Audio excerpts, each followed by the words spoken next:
Chapter 18, Healing Hands.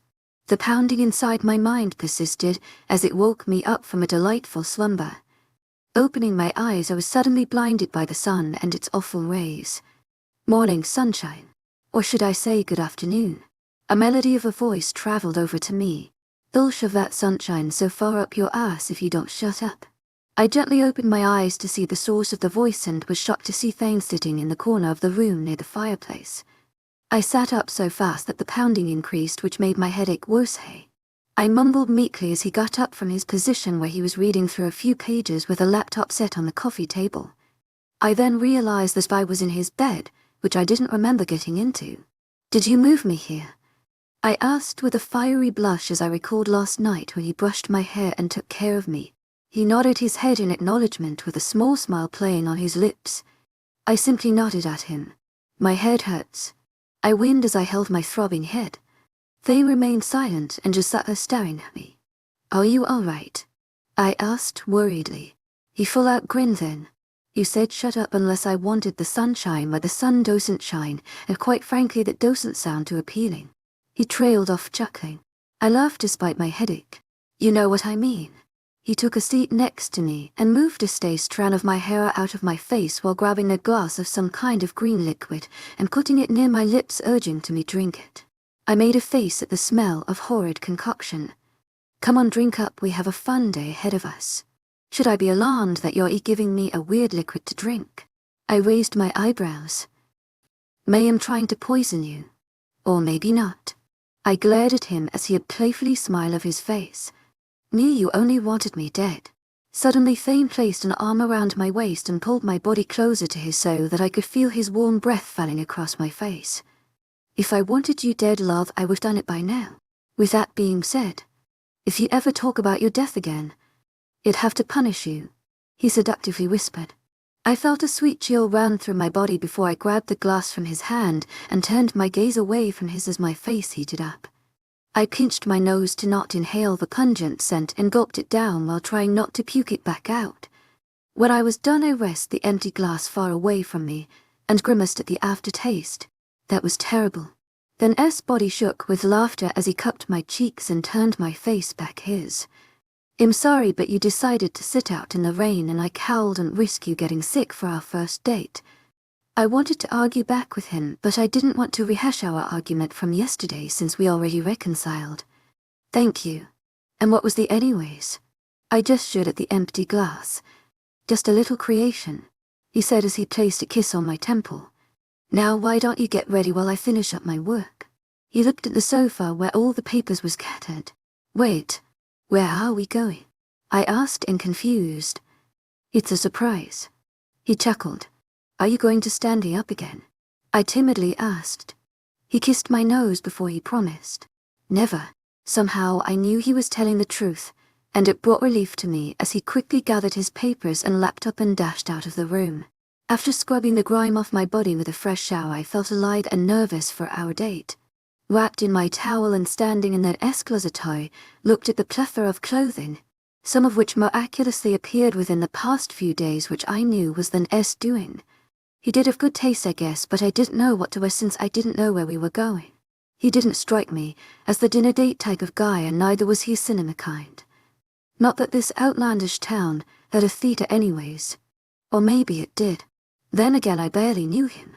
If I wore a dress, it may be too formal, and if I wear a jeans, it may be too casual. What do people see in surprise dates anyways? What was supposed to be a romantic gesture just had me in a demented state. "Thane." I found myself calling before I could think twice about it.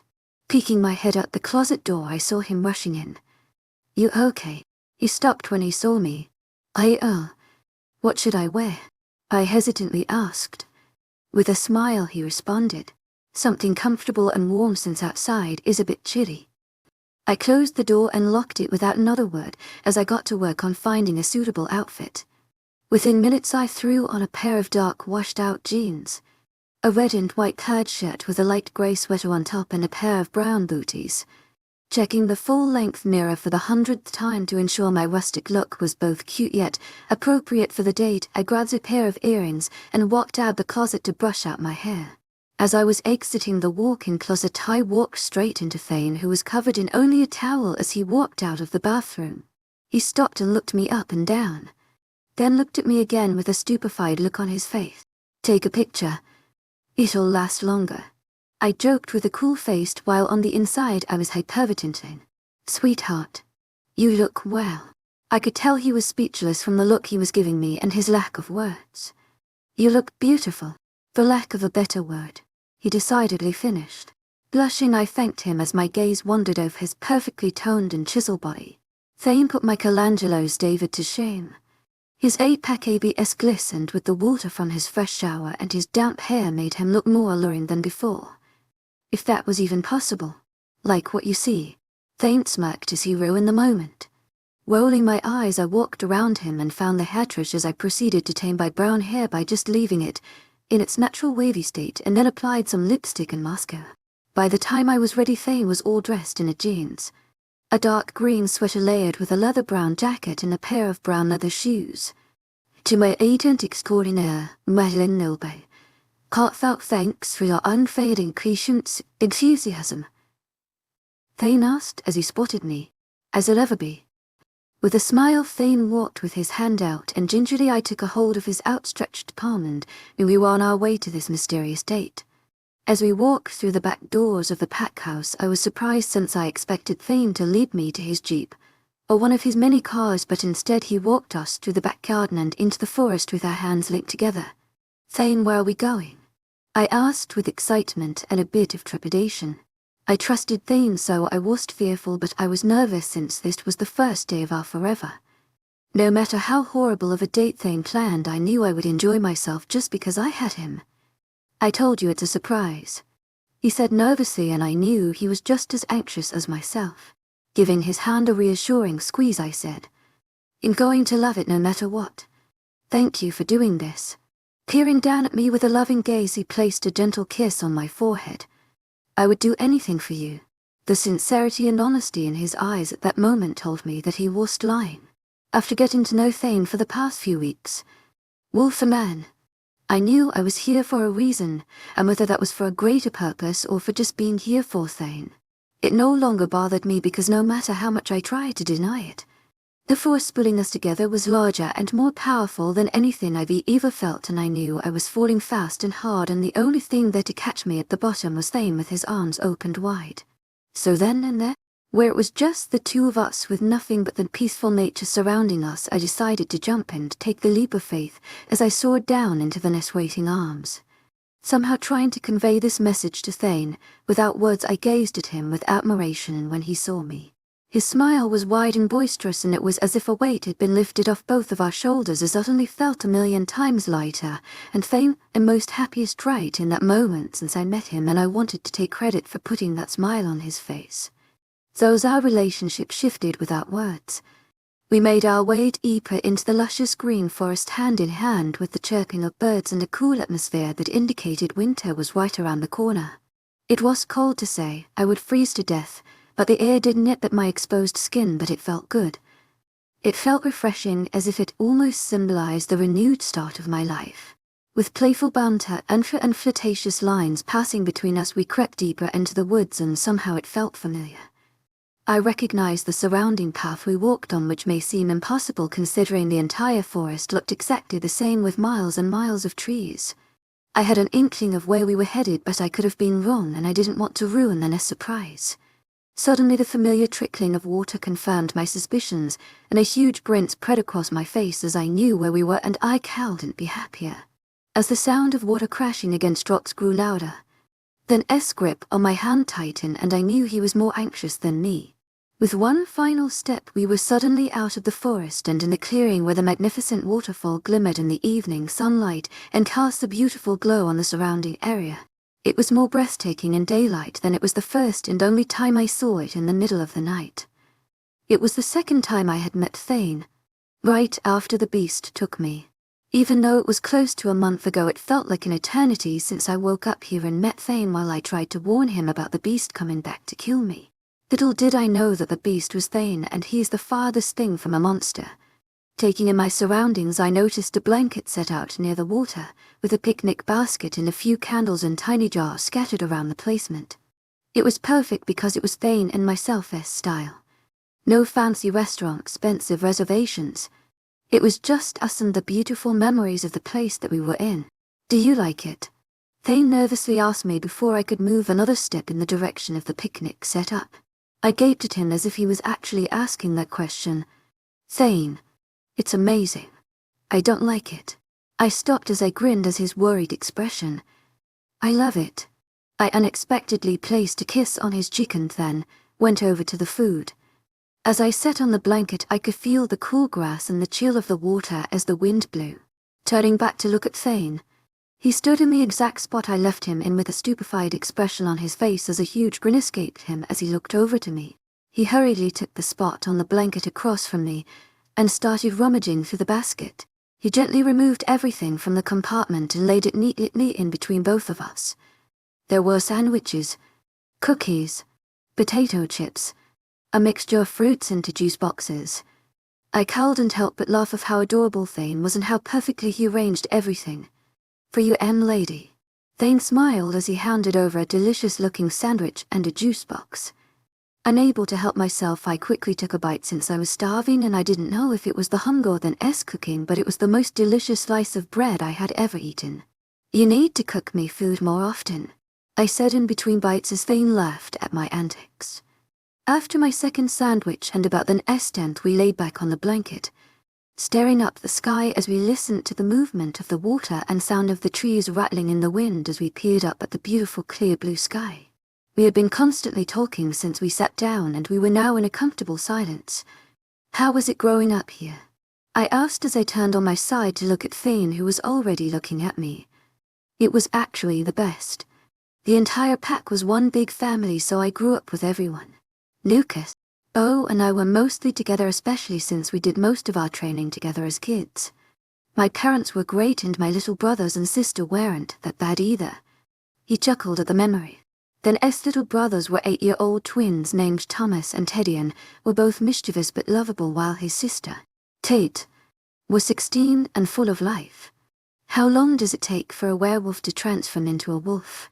I asked, intrigued. "Around the age 13 or 14. The first time a wolf transforms is the most torturous experience. You feel all your bones cracking and shifting out of place.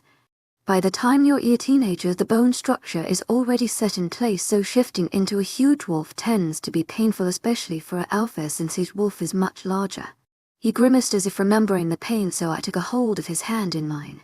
"How long have you been the alpha?" "Since 18 and I'll be 20 in a few months, so almost 2 years," he responded. I then asked the question which had been plaguing my mind for a while now. "When I came here, you told me that we had to have a baby before the year was up in order to facilitate the blood moon in the next 20 years. If it takes 5 months to conceive a child, would we have to? You know what? Within the next 6 months?" I asked anxiously. He looked at me with understanding and pulled us both into a sitting position, linked our other hands together. "I know it must be difficult to just get thrown into this. First a mate and now a child, but there's no rush. We wouldn't do anything you're not ready for." His answer had me looking up to the sky and thanking the Lord, because while I still wasn't ready for motherhood, at least I had more time than if it was a human-length pregnancy. "I can believe we have to have a kid this quickly." To my agent extraordinaire, Myelin Nilben, heart that saints say your unsaying patience, enthusiasm. "Don't worry, I'll be with you every step of the way. It's not just that, Thane. It's the fact that we barely know each other and we're young. We can't have a kid," I tried to explain. "We may be young, but Emery, I promise that we have an entire pack to help us out, and after that baby is born we can take it slow." Sighing in defeat, I knew it was my duty as a Luna and an mate to do this, even if I didn't want to, but as I looked at Thane and considered my growing feelings for him, maybe it wouldn't be such a terrible thing.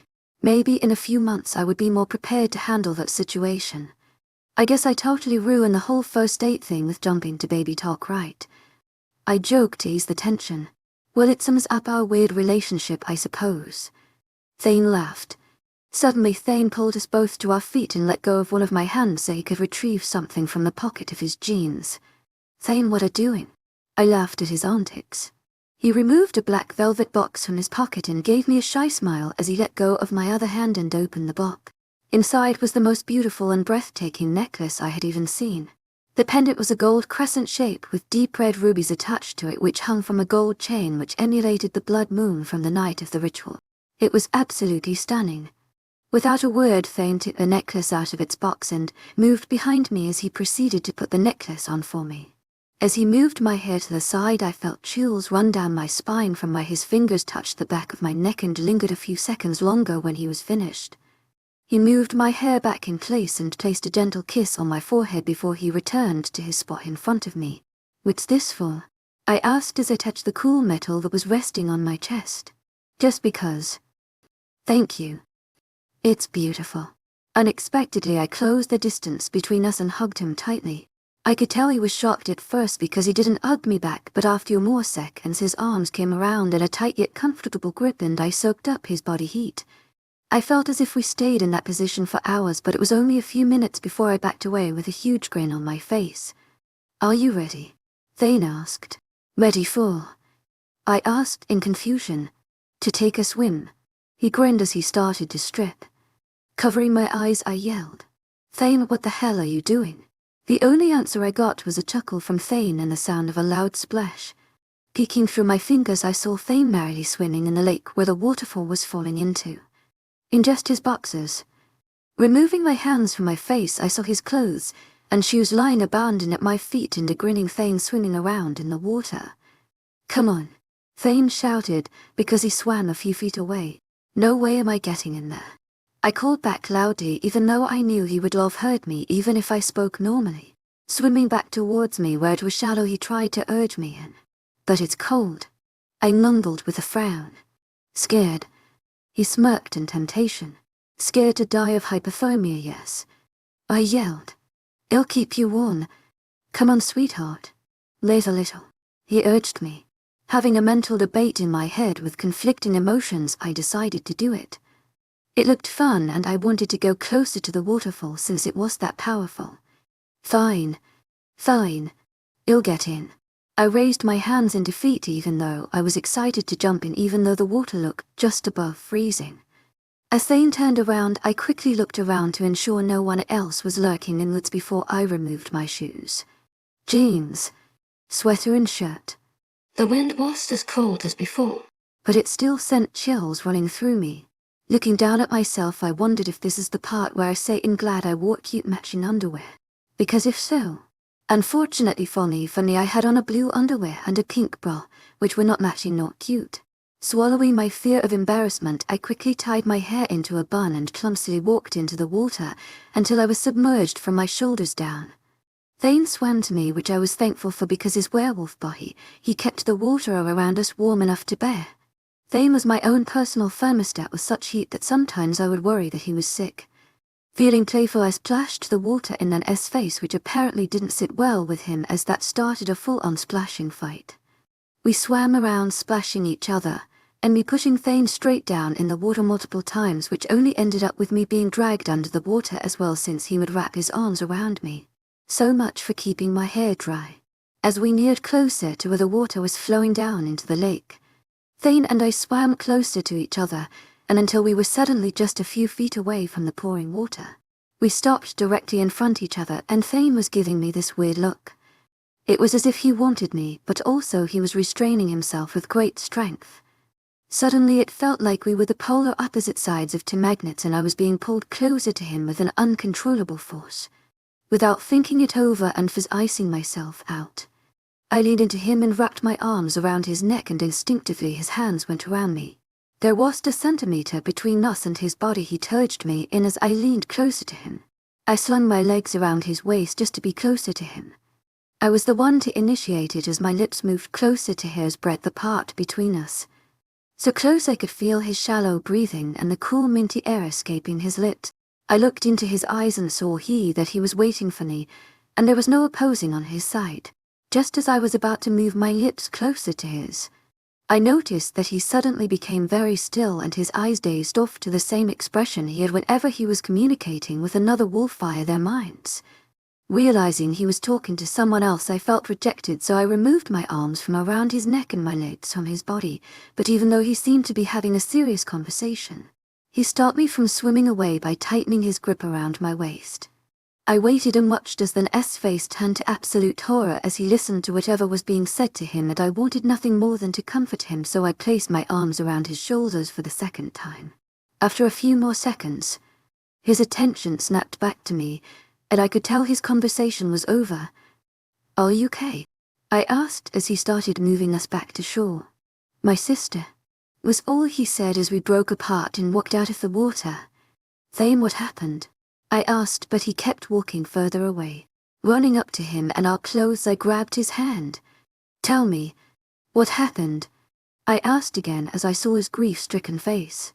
"Rogues attacked the pack and Tate was there and she got hurt pretty badly. We need to get there now." He rushed forward to our clothes and practically threw my clothes at me. Not realizing that I would basically freeze to death after going in the water, I didn't have a choice but to change back into my clothes with wet skin. Within a few minutes I had my clothes and shoes on, but Thane was still undressed. "They'll transform and I want you to climb onto my back, all right? That way we'll get back faster," Thane explained as he neatly folded his clothes and placed it near the forgotten picnic seam. "You'll clean this up later." Noticing my chattering teeth and trembling body from the harsh wind of the late evening, Thane got his band and tried securing me into it before securing me in his arms so I could warm up. "Are you all right?" "Are you?"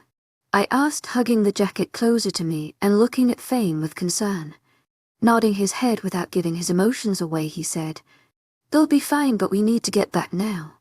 When I transform, all you have to do is get on my back and hold on as tight as possible, all right?"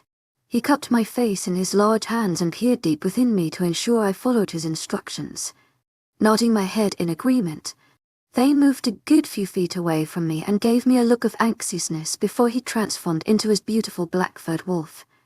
Every time he turned into his wolf, I was always awestruck, and I don't ever think I would get used to it. He was just any beast. He was my beautiful beast. Wolf Thane bent his paws until he was lying on his stomach, so I took it as my cue to climb on. As I walked up to him, I realized it was the first time he allowed me to be this close to him, and I was going to waste the opportunity as I brushed my hands against his soft fur. He radiated heat and his soft fur was comforting. With a slight trepidation, I gently hoisted myself onto his back with my legs swinging of both sides of Thane, and I took a hold of his fur since I didn't exactly know where else to hold on to. He moved his head to the side to see me, and he made a low growl in asking if I was ready. "Let's go." Just as I said the words, Thane took off running with a lightning-fast pace through the forest, dodging trees and jumping over large rocks and fallen tree trunks. I felt scared yet exhilarated. I felt like an adrenaline junkie, but the chattering of my teeth through and the moment since I was freezing my ass off. Unable to close my eyes before I missed this beautiful experience, I realized how fast, edgy and powerful Thane was. Of course, I saw him practice fighting a few times, but that was all it ever was. But here, now he was a man on a mission, and I was glad to have a front row seat to see him in action. Thane was just an incredible man. He was a magnificent wolf and more Herculean than I assumed. The forest seemed to have all muddled together in a flash of green as we zipped past the tall trees and the few animals that were lurking around but scattered quickly as Thane rushed by. It was like a scene straight out of a high-action-packed movie. Not long after, we were breaking through the last few trees and sprinting across the garden and directly in front of the back door to the pack house. I quickly got off Thane before he backed away and transformed back into himself. But naked, Lucas, who had a few scratches and bloodstains, came rushing out in a pair of shorts and a T-shirt for Thane, who quickly shrugged it both on as we all entered the house and walked to the infirmary. Thane and Lucas walked ahead of me since Thane was being filled in on what happened and the casualties from the attack. Driver Adler, who ran the infirmary, was standing outside the door waiting for Thane as we approached. "To my agent extraordinaire, Madeline Nilban, heartfelt thanks for your unfailing patience, enthusiasm." "Luna," the good doctor greeted us. "How is she?" Thane jumped the gun as he asked about his sister. I stood next to Thane as I listened to Adler explain his. She's in a bad condition, Alpha. She has a few broken ribs and a few punctured arteries that is causing her to bleed out. We tried to get her into a stable condition, but her body isn't able to seal the bleeding arteries since the rogues got her in a few spots. I have some of the pack members applying pressure to her wounds, and her super healing has slowed her bleeding, but it would only last for another 10 minutes at most. There really isn't much we could do, but that is one way. He trailed off before casting a knowing look in my direction. I racked my brain as I tried to remember if I read anything on cases such as Tate's when I studied biology back in high school, but for the life of me I couldn't think of anything, and it was moments like these that I really wanted the opportunity to become a doctor. There was much drive Adler could do anyway since she was attacked in more than one place. To my agent extraordinaire, Madeleine Noble, heartfelt thanks for your unfailing patience, enthusiasm. Thane pulled me out of my reverie and glanced at me with a nervous yet terrified expression on his face. Thane, I don't know what to do, but she's going to be all right, I said in an attempt to comfort him because his broken expression broke me. Thane, you need to hurry. Adler rushed as he walked into the infirmary, and as he opened the door I heard the screams of Thane's sister. Thane's face contorted into a look of pure anguish. Thane. I pulled him into me in a tight embrace because I didn't know what else to do. I need to tell you something and ask you for a favor. Thane quietly mumbled into my neck as his voice cracked. I pulled away from him only far enough to cup his face in my hands. Tell me and you'll do it. He seemed to be in an internal battle with himself, and I couldn't figure out why. All Lunas have certain powers. He started off and I was intrigued. I will explain later, but long story short, since the death of Ida and the beginning of our pack having a human Luna, the moon goddess gifted our Lunas with one of 5 magical powers since they didn't have the abilities of a werewolf. Those 5 powers are healing, air manipulation, fire manipulation, tap manipulation, and water manipulation. Your power Emery is healing, which is one of the many reasons you wanted to become a doctor. The moon goddess chose this power for you, which is why when you injured your abdomen in your first week here you healed miraculously fast. Also when I gave you that hickey you healed. His words had all the wires crossed in my brain because his explanation was so brave because of the matter at hand. I took a few seconds to gather and comprehend all that he said. So what you're saying is that I having special magical powers. What? I blubbered on. He grabbed my shoulders in a motion of panic. I'll tell you everything later. But you have healing hands whereby if you touch someone you can heal their wound to some extent. All you need to do is hold their hand or touch their wound and concentrate on what you are doing. Taking in his words, I looked up at his desperate expression and knew exactly what he wanted me to do. Heal his sister. Not wasting another second, I said. Then what are we waiting for, Thane? Let's heal your sister. I decided to question the superpower after since Tate didn't have much longer. Before I could push the door open, Thane grabbed my hand and pulled me back. What? I questioned him as I was in a rush to get to his dying sister. There's one thing you need to know, he stated as I looked at him in expectation to explain. Whenever you heal someone, you're going to feel their pain, Emery. No matter how severe the pain, you're going to feel it since you're using your own strength and transferring it into her, and you will be hosting that pain until she heals and you release her. Not just that, but it also depletes your energy and drains you. If she isn't healing, then I want you to stop before you hurt yourself. To my agent extraordinaire, Madeleine Noble, heartfelt thanks for your unfailing patience, enthusiasm. I could see all this taking a toll on him. Even with that revelation, I knew what I had to do. What he said certainly was going to stop me.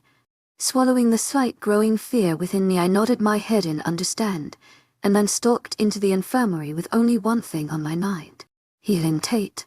Her screams hit me as soon as I walked in, and I saw about 6 other pack members littered on different cots around the room with various scratches and bruises before I saw Tate lying in the furthest corner of the large white room, where a few other pack members congregated around her with her parents trying to comfort her. Thane was one step behind me as we approached the bed and drive. Adler gave me a nod to go to Tate as everyone made room for me. With a newfound courage, I took Tate's hand in my own with a delicate movement because I felt as if I were to move too fast she may break. I looked at Thane for instructions since I had never done this before. He looked at me with a pain expression and worry written all over his face, but if you really looked into his eyes you could see the fear he was hiding. The fear that the alpha had to always hide. But I could easily detect. I knew this was a horrendous time for him because Tate and Thane were really close. Typical siblings with their random banter, but they loved each other deep down. Just close your eyes and concentrate on her wounds and giving her some of your body's strength to heal. Thane said softly, following instructions. I shut my eyes tight and focused on what I was doing by drowning out Tate's screams and the hushed tones of everyone around. I pictured Tate's wounds and tried to muster my strength into her body.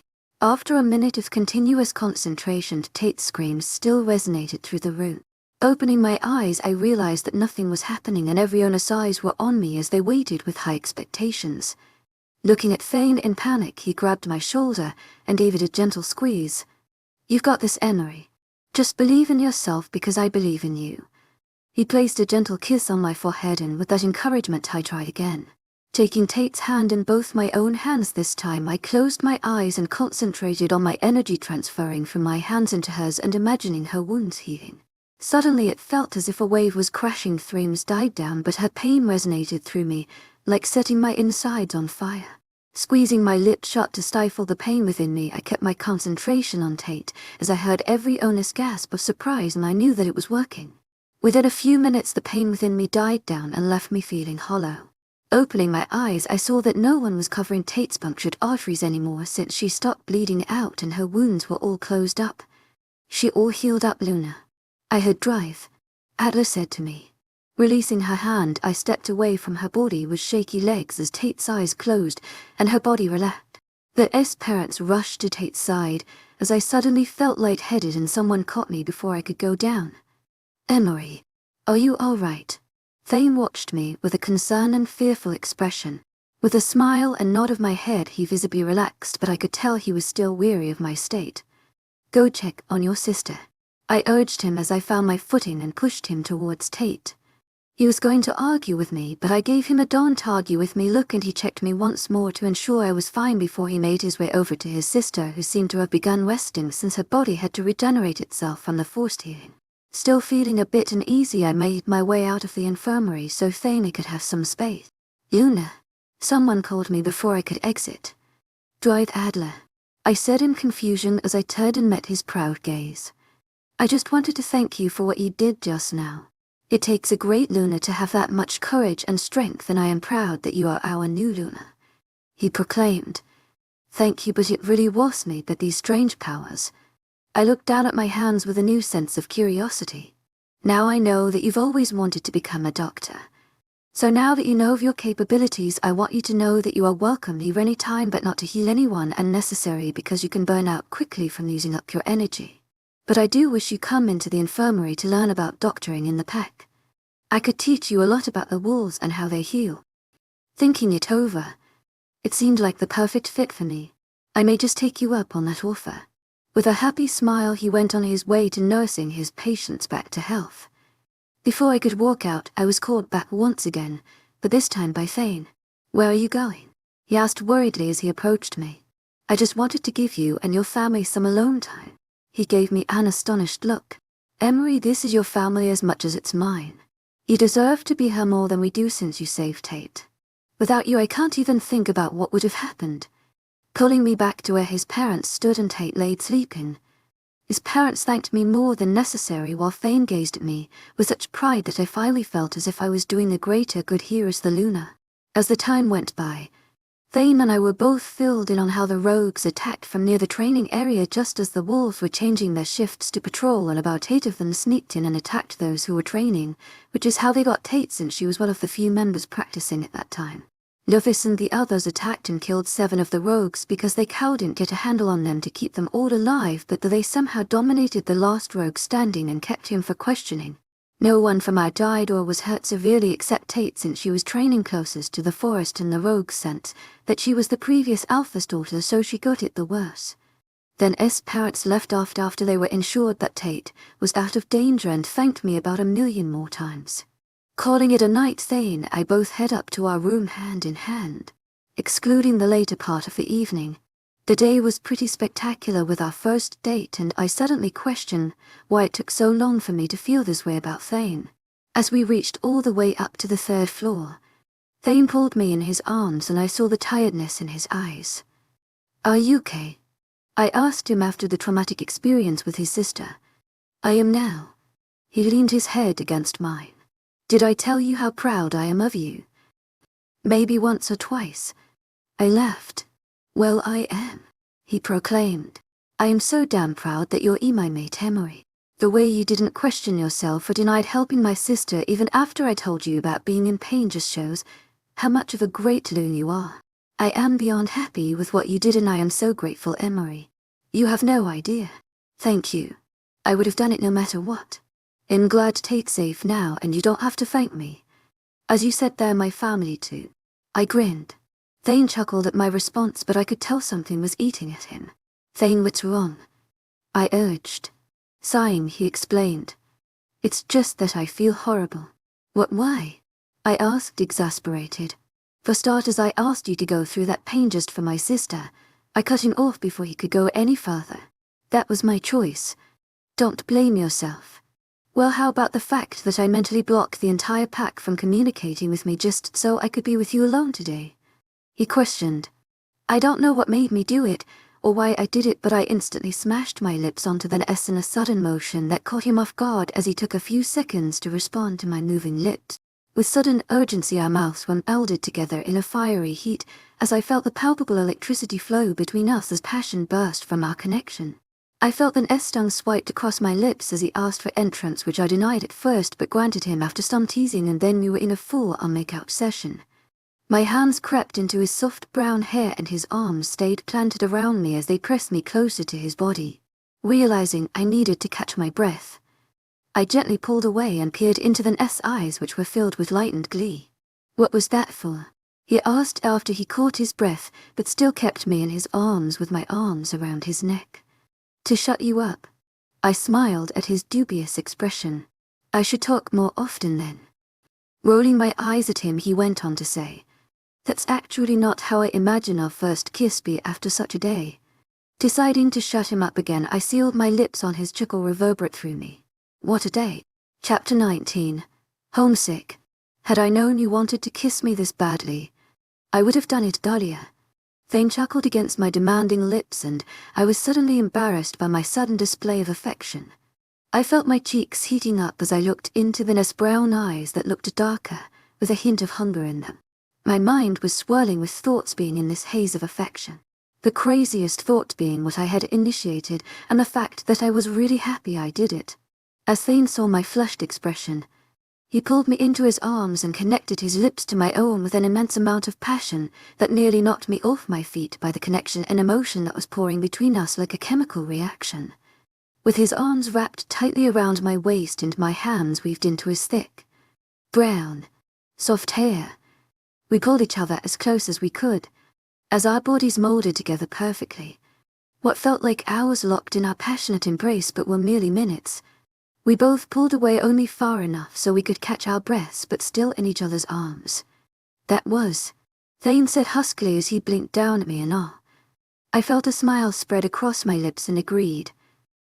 Thane's normal cool and dominating facade was completely gone as he gazed at me with a softness, and something inside me felt almost completed and whole as I stood in Thane's arms.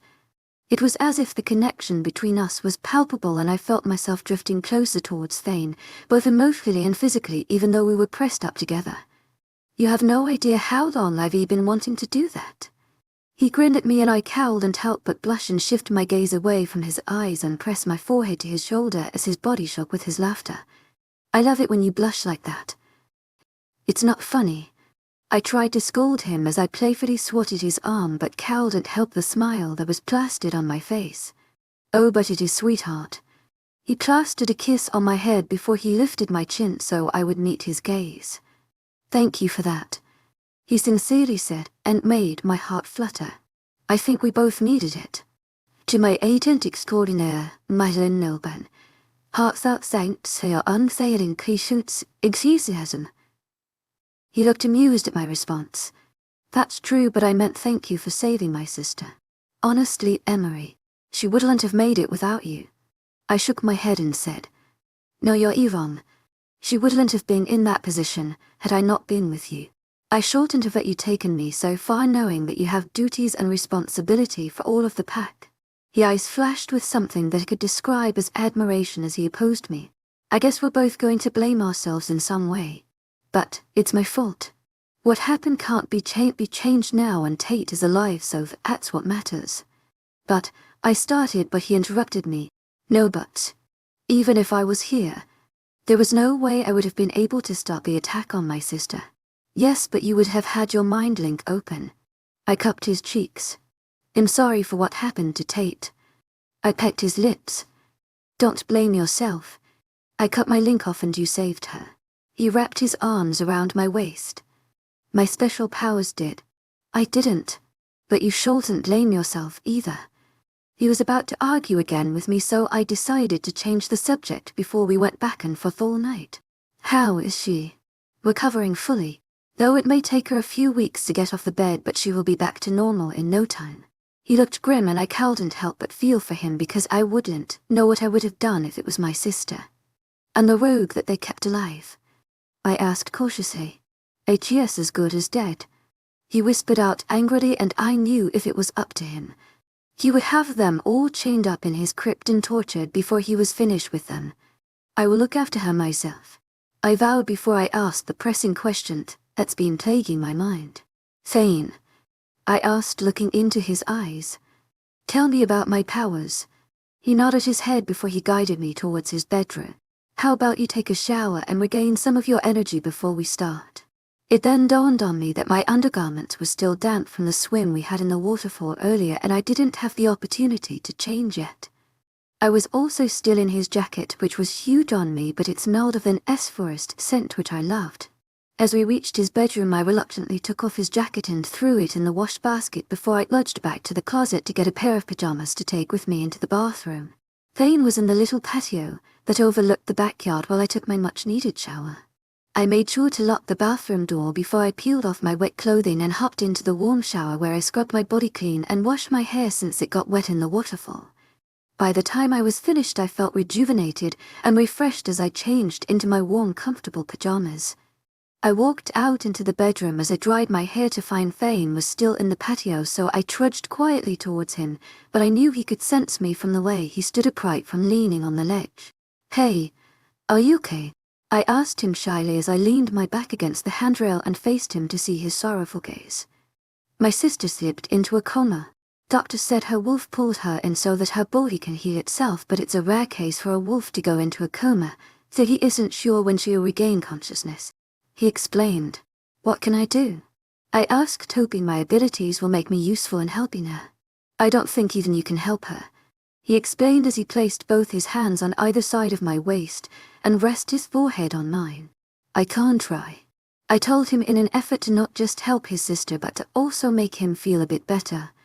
Since the kiss, I felt what I guess was our mate bond grow stronger, and I could somehow sense Thane's emotions as if it were my own, and my body told me to do whatever it takes to make him feel better. If this was how I felt after just one kiss, I was even more terrified to find out how the mate bond will evolve when I become an official part of the pack and mate with Thane. Yet even through that nervousness, I felt a hint of excitement for being able to experience this with Thane, and even happier to realize that I was maybe one of the few humans to meet their true soul mate. As crazy as it seems, Thane was made for me, I was made for him. Sounds like some pretentious crap, but this was anything but.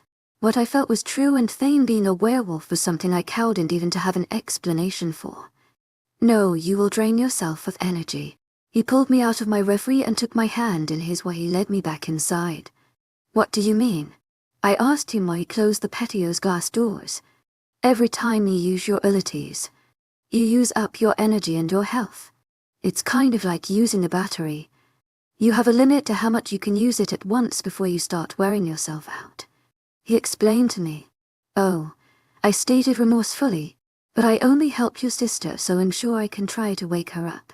He gave me a small smile before cupping my cheeks in his palms. Even though it's only one person, you used a lot of your energy to save her. Tate was on the brink of death and you healed her. I would say you used up most of your energy. I could know. I don't want to hear it, Emery. Now if you'll excuse me. I'm going to take a shower. Thane walked away from my stubbornness and left for the bathroom. I rolled my eyes at his retreating form and suddenly felt the length of the day waiting on me as I let a yawn and felt my shoulders sag in exhaustion. I tucked myself into the bed and tried to keep my eyes open before Thane finished so that he could explain everything to me. After a few minutes, Thane walked out of the shower and only his towel. I suddenly felt a surge of energy rush into my system from the sight of his body, even though I saw his half-naked figure for most of the day. I waited for him to exit the closet in his boxers under shirt as I felt a blush creep up on my cheeks when he saw me staring at him. He let out a low chuckle as he approached the bed with some apprehension and suddenly turned shy as he rubbed the back of his neck in nervousness. "Mind if I join you?" he timidly asked. I gave him a simple nod and tapped on the spot next to me because my mind found it difficult to form words. He slipped into the bed next to me with a shy smile as my mind caught up. I slowly sat up and leaned my back on the headboard following that exposition before I muttered, "You never asked before getting into bed. So what made you ask tonight?" He cleared his throat before answering me honestly. "I just didn't want you to think I was taking advantage of the situation just because to me." I pondered over what he said a bit before slowly moving closer to him until our thighs were barely touching and gingerly took his hand into my own. "I want this." I looked up into his eyes to show him that there was no apprehension in my actions. "Whatever this is, I want it. I want us. It's not only because we're mates. I want this because I truly feel something for you, and I want you to know that I get it. I get why you did it. While it may not have been conventional and I don't think I would ever get over you kidnapping me, I think that I'm willing to overlook it because we were made for each other by the universe. This is where I want to be now. And we're boyfriend and girlfriend, aren't we?" I finally declared so that I would rid him of his doubts. He gazed at me like I had just told him that I would catch the moon and stars for him. It was a look of pure adoration and I was living for it. I wouldn't stop apologizing for what I did, Emery. It was just the way it had to be done according to my customs, and as much as sorry for what happened and wished it was different. "I don't regret it if it meant meeting you again," he admitted. "To be honest, I wouldn't have changed it either." I said deranged even though the part of my brain that holds all my common sense is yelling at me saying Stockholm Syndrome alert. But it was Stockholm Syndrome. It was an actual connection with Thane, and it's not like he didn't give me a chance to leave even though my other option was to be dropped off on the other side of the country. You have no idea how much that meant to me. We may not have known each other that long, but whatever you feel for me, I feel it tenfold and more because as a wolf my senses and feelings are all heightened, and when I mark you as my own it will only increase if it's possible and you would feel it too. He explained with reverent. "Mark is yours. I may be okay with this Thane, but just because I'm sticking around doesn't mean I'm your property or that you have any control over me," I stated and made a point to clear the air. He however didn't hesitate to nod at what I said. "As an alpha, it's in my blood to think that archaic. But I didn't mean it in an ownership way.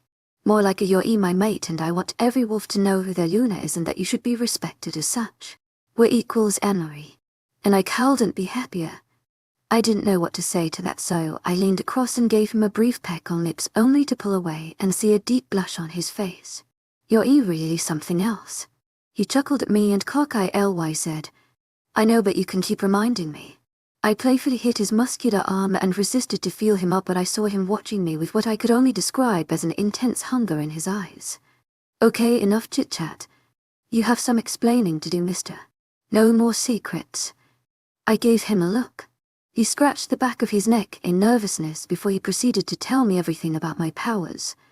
"Okay, so it all began with Ida, your great how many ever grandmother, who was essentially the starting point for the ritual," I stated with understanding. Looks like someone paid attention to my history lesson. Thane smirked and gave my hand a squeeze, which I now remembered was still in his hand. "What can I say, I'm a great student," I cheekily replied. He just shook his head in amusement before continuing. "So because Ida was human, most of Pack didn't want to accept her because they thought she was strong enough to lead them, much less rule beside the Alpha as their Luna. That's absurd." I couldn't help but say because just like Ida, I was human as well. I agree, but back then they thought that the pups of their alpha and Luna will be more human and that the pack will eventually fall apart from a lack of strength, protection and leadership. So the day when his father and the pack went to war and Nox almost died, the moon goddess decided to prove right then, and that to everyone they're just as strong as any werewolf even if she wasn't able to run as fast. Shift into a wolf. Hear a pin drop from a mile away or see in the darkness. Right in front of the eyes of everyone I'd healed her mate back to life. Wait, didn't you tell me that I'd died from the pain she felt? I questioned now, realizing something. Yes, he nodded in confusion as to where I was going. Then how was I able to heal Tate today if she was on the brink of death? I asked curiously. He smiled at me. Ever the curious one. He touched my cheek with his free hand. Well, for one, I didn't just absorb Nox's pain, but she also felt the excruciating pain of losing her mate, which is said to be the worst kind of pain, and secondly, Nox was an alpha, so he required more energy to be healed since he was a bigger wolf with the silver bullets buried in him, whereas Tate is a small wolf with cuts and bites. He grimaced, recalling his sister wounds. Oh, you can continue. I nodded in understanding. Well, from that day, everyone assumed it was a miracle gifted from the moon goddess that healed Nox up. But when their son became alpha and found his mate, she had another power. The element of earth manipulation. Around that period of time there was famine, so her skill was praised as she was able to grow crops of all sorts in a quick and healthy way. From vegetables to fruits and beautiful flowers, she was able to provide for the pack. From then on I realized all Lunas had a gift, and his gift was healing. To my agent extraordinaire, Madeleine Nilban, heartfelt thanks for your unfailing enthusiasm. The other generational Lunas received different powers that also manipulated the elements. There was fire, air and water manipulation. Different Lunas had a different element manipulation or healing, but they usually are an innate part of the Luna. For example, you were studying to become a doctor, so it was in essence a part of you already. He finished and blew my mind with all the magical mumbo jumbo. So let me get this straight. There are 5 powers. To my agent extraordinaire, Madeleine Nilban, heartfelt thanks for your unfailing patience, enthusiasm. Earth manipulation, air manipulation, fire manipulation and water manipulation. I furrowed my eyebrows in question. That's right. And your power is healing. That's also the reason you recovered so fast the morning you tripped over me and fell and hit your side. Wow, I said in both excitement and bewilderment on how it was possible. But then again, Thane shifted in a wolf, so I guess I lucked out in the weirdness department. You have what I believe is the greatest gift. He pulled both my hands up to his lips and placed a gentle kiss on each of my palms. So you said your mom planted the garden in the backyard. I'm guessing her power is earth manipulation. I guessed. He nodded his head. Yeah, my mom grew up in a farm, so when she got here she realized she could plant basically anything in abundance and they would grow at super speed. Plus she could control vines and branches to her, or so she could easily slap you with a branch if you're near a tree. He said in amusement. You're talking from experience, aren't you? I laughed at him. Never said I was a good kid, sweetheart. He growled playfully and grabbed my hips before I could protest and sat on top of him so that I was straddling him as he leaned back against the headboard. Taking an our current position, I started to blush profusely and Thane just chuckled at my sudden shyness. Hey, if you're uncomfortable. No, it's fine. Like I said before, I want this.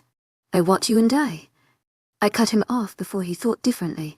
Great, because I really wanted to kiss you some more. I began to laugh at his bashfulness but was instantly silenced by his lips. After a few minutes I pulled away and tucked my blushing face in that neck, only to feel him chuckle beneath me. He buried his face in my hair and I felt his sniffing me and couldn't help but giggle. Are you sniffing me? I asked with a grin on my face at the oddity. I pulled back to look in his eyes and saw a sea of emotions and a sudden around his eyes when he looked at me. I'm a wolf and you're my mate. You have the most intoxicating scent to me. He grinned and I brushed my hands on his cheeks where his dimples formed when he gave me his real smile, and not some fake smirk he shows everyone else. You should smile more often, I whispered. Only if you're the one putting the smile on my face. He winked.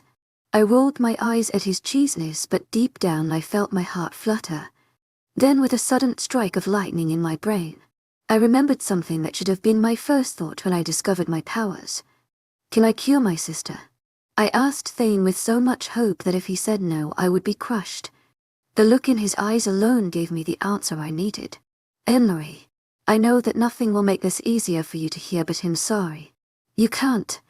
I didn't want to hear him. I shook my head with so much confidence as if I told him he was wrong and convinced myself he was. That it would be possible to save her. You're wrong. I'm sure no one ever tried, so how could you possibly know? Plus my powers could be different. I could save her. Thane took my face in his hands and looked at me with pure concern. There has been other Lunas with healing, sweetheart, and they tried to cure just about every kind of illness, but I'm sorry. Not even the moon goddess says magic can cure muscular dystrophy because it's a human ailment and she was born with it. It's just not possible. What do you mean it's a human ailment? Wolves don't get sick, Emery. Unless we're affected by a poison or silver, but we don't get cancer. Polio. Muscular dystrophy. Many disease and we don't contract it. It's something only humans get. He explained. I shook my head. But I can still try. I'm sorry, sweetheart, but we can't leave the pack's territory. We would risk running into rogues or hunters from your town and possibly leading them back to the pack. He sighed and brought me into a hug. I know it's not what you want to hear, but I can't lie to you and give you false hope. I know and I'm sorry. No, why are you apologizing? You did nothing wrong. He rubbed my back and it was only then that I knew I was silently crying into the SD shirt. I don't know. I just always wanted to protect my little sister and I can't even do that with magical healing powers. I chuckled at myself. How pathetic. Thane lifted my face and kissed away my tears and mumbled. Not pathetic. Just caring and protective, and I get it better than anyone. I know you do. I said because he almost just lost his sister and he is after all the leader to hundreds of werewolves. I just miss them, you know. My sister. My parents. I never spent a day without them. And I'm sorry I had to take you away from them. Thane solemnly said, with guilt laced in his voice as he gently pulled me off him and laid us both down and pulled me into his arms. I felt a wave of homesickness strike me as I sobbed into the chest as he secured his arms tightly around me in comfort. I don't know when, but I fell asleep in the arms feeling secure. 2 weeks later, the next 2 weeks passed by in a blur and suddenly it was already a month that I've been here in the Blood Moon Pack. Thane spent most of the day training his pack and taking care of alpha duties to ensure that there wasn't another rogue attack, or if there was, the pack would be more prepared. I on the other hand spent my time helping around town with anyone that may need my assistance, which was rare. Therefore most of my time was at the infirmary where I helped to heal just about everyone that had the tiniest of cuts to the largest of wounds.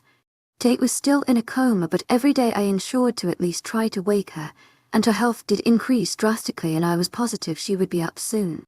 Thane was pretty upset when he caught me hanging out in the infirmary so much, but was completely pissed when he saw me talking to other wolves. Other male wolves.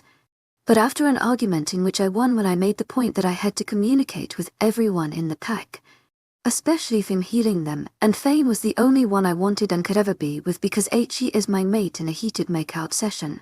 He calmed down and let go of some of his irrational jealousy. He still made his point by threatening some of the guys who were temporarily bedridden with his alpha dominance. Adler has also been helping me out with harnessing my powers and teaching me everything I needed to know in both the medical field and werewolf anatomy. It baffled me and had me in absolute wonder to learn about these majestic creatures. The way their bones break and shift into different angles to take on the wolf's body and then return to that of a human's. Of course there was no scientific explanation, but their bodies and abilities were a thing of wonder. The thing that piqued my interest the most was their metabolism rate. No wonder they ate that much and still looked like they put in every spare moment in the gym. Which they did by training, but no way could a human body do that. It was a Friday when 6 young teenage werewolves came into the infirmary because they thought it would have been a good idea to attack each other as if they were rogues. They were brutally hurt and I felt sorry for them for when Thane catches wind of their antics. Not something I would want to witness because he became pretty scary when he was angry. I had already healed a few others that day from training, and now these 6 needed my attention. I was on my fourth person when I suddenly felt a bit dizzy, but I just brushed it off because drive. Ada waltzed around to help patch them up. Even though werewolves were able to heal faster than regular humans, these pack members seems to be killing each other in training and needs medical help to speed up their healing process. However, before I could finish heal the young wolf, I felt myself falling and blacked out. What the hell happened to her? I heard Thane ferociously yelling as I came back to my senses. I opened my eyes and realized I was lying on a bed in the infirmary and Dr. Adler was checking my vital signs and monitoring my heart rate. "She's all right, Alpha. Just a bit wary from overusing her powers," Adler assured Thane as he approached my bed, but not before sending a menacing look to the group of teenagers that still needed assistance. "Thank goodness," Thane said, grabbing my hand in his as I sat in the little cot. Thane." I cut him off. "I'm fine. I just got a little dizzy." He glared at me in response and let out a growl. "No, Emery. I told you that by healing others you're hurting yourself by draining your energy. And what did you do? You went ahead and did it anyways." He yelled. "Don't yell at me." I shot him down and instantly saw the regret in his eyes. "I'm not going to sit by while pack members are down, Thane. The moon goddess gave me this gift for a reason and they're my pack too.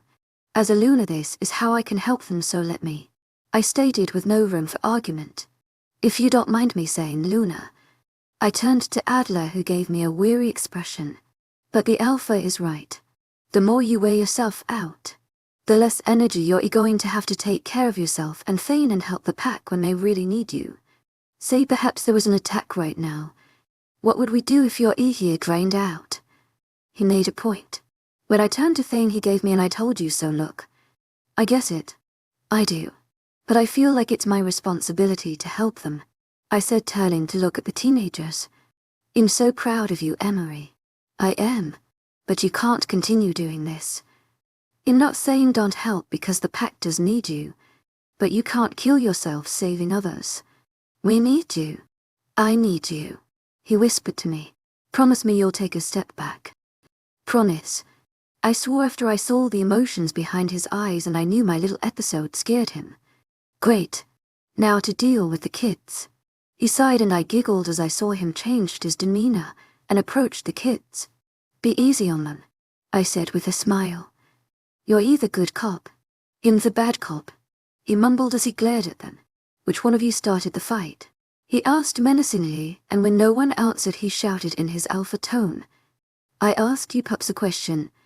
"I did," one of the teenage boys said as he lowered his head in shame.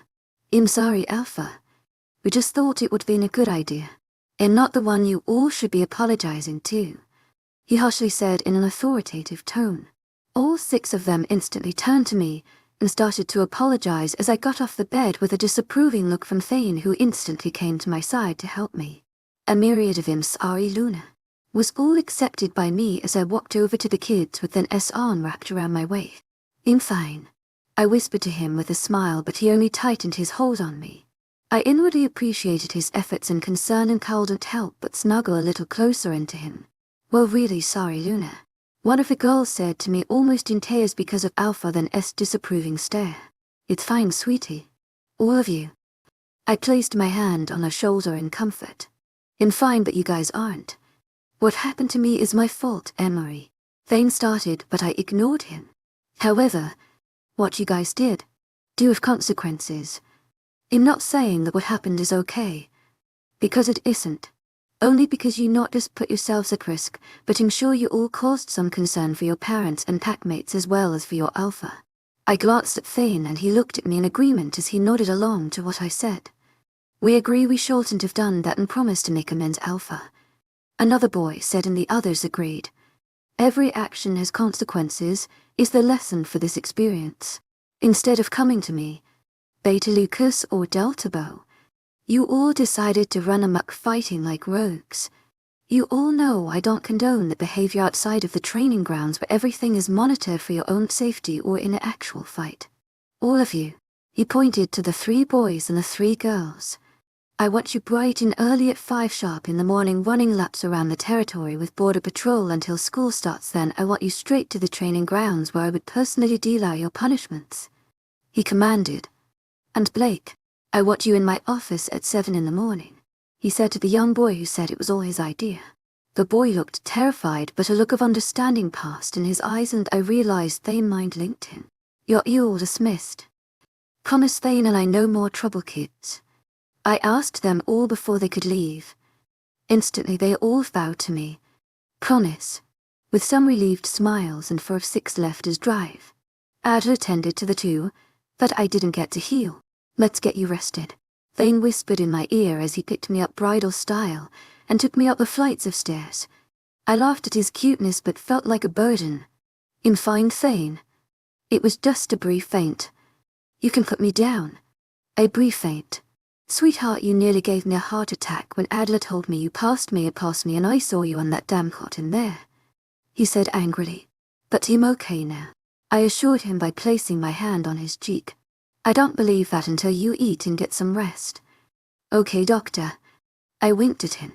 He only chuckled at my response as we made it to our floor and he sat me on the couch and headed to the kitchen. I'll be right back. I decided to lay down on the couch and close my eyes because Thane was right. I did need rest.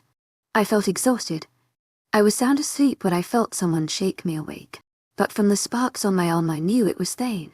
Wake up, sleepyhead. I brought food. He chuckled at the annoyed glare I was throwing him. Don't you know you should leave the sleeping? Asleep. I mumbled, about to close my eyes again. I know, Em. But you really need to eat something to help you regain your energy. He smiled at my sleepy state and helped sit me up before he sat down so that my legs were draped across his lap and my back was rested against the armrest. So hungry. I mumbled and grabbed the plate of pasta he handed me before he grabbed his own plate. When we were finished I felt full and relaxed as Thane rubbed my feet, which felt like heaven. You have magical hands. I moaned. I'm pretty sure there's an innuendo in there somewhere. Thane laughed at my now blushing face. I just stuck my tongue out at him. Pervert. He just laughed at me before pulling me to my feet and dragging me to the kitchen. In full, Thane. I don't need more food. Just close your eyes, he said, but placed his hands over my eyes before I could comprehend what he was saying. Thanewitz, I stopped mid-sentence when I saw the kitchen littered with candles and the soft sound of a beautiful tune reached my ears. Do you like it? He asked nervously. What's this? I asked when I could finally find my voice. He placed my hands on his shoulders before he wrapped his arms around me as we swayed together to the beautiful song playing through the little speaker on the counter. It's an I'm sorry and thank you present, he murmured into my ear. What for? I asked, closing all the distance between us as we swayed in the kitchen. Thank you for saving my sister, helping everyone in the pack, putting yourself at risk today, being an amazing Luna, helping with those kids today and well for accepting me. He trailed off with a small smile. Thane, and an I'm sorry for being the biggest fuck up of a mate. Kidnapping you, keeping secrets for so long. I'm sorry for everything was I've ever done, even though hurting you was never my intention. He vowed to me and I felt emotions swirl in me that had me wanting to take my heart out and give him for safekeeping. I don't accept your apology for being my mate. It was our destiny, Thane. As messed up as it is, it's our story. I laid my head on his chest as I heard his erratic heartbeat from being nervous. I ran my hands across his shoulder in a soothing movement. You're perfect, you know that. Perfectly imperfect. I smiled into his chest. But really, thank you for what you did today with those kids, he earnestly said. You're welcome. You were great with them too. Just a bit harsh, but you'll be a dad someday. I smiled up to him. And you'll be the great mom to accompany me. He smirked and I waited to feel that uncomfortable feeling within me, but I didn't. I felt acceptance and a bit of anticipation. As crazy as it seemed. I want a girl, I said, to which he laughed because we both knew our firstborn would be a boy who will become the next alpha. I promise you'll get one. He kissed my head. We continued swaying as the song continued to play and I could feel myself drifting off in Nana's arms until I heard him whisper, I love you.